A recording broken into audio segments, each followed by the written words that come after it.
જય શ્રી કૃષ્ણ મિત્રો, ચાલો આજે આપણે ચોખામાંથી એક નવો નાસ્તો બનાવીએ.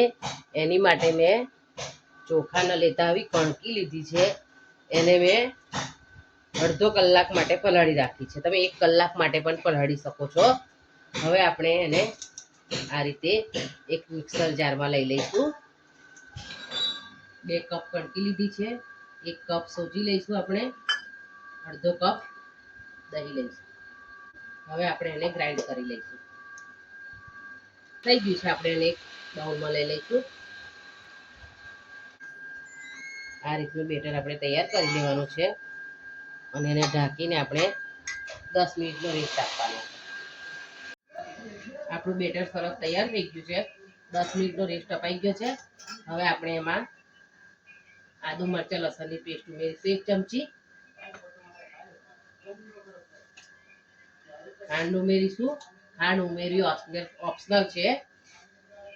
મીઠું ઉમેરીશું.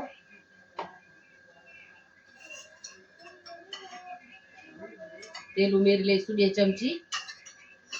બરાબર મિક્સ કરી લઈશું. અલગ લીધું એમ ને.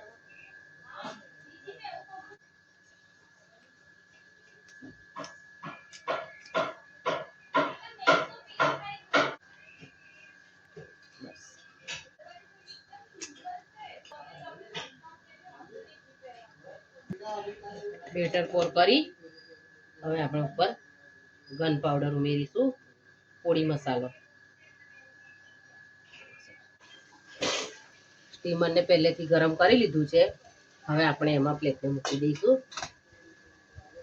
હવે એને 10 મિનિટ માટે આપણે બફાવા દઈશું. જોઈ લઈએ આપણે લઈશું. વઘાર કરી લઈશું. એની માટે મેં તેલ લઈ લીધું છે. રાઈ ઉમેરી લઈશું.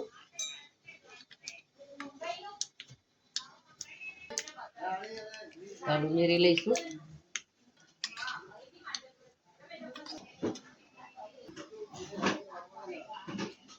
તો તૈયાર છે આપણા ઢોકળા.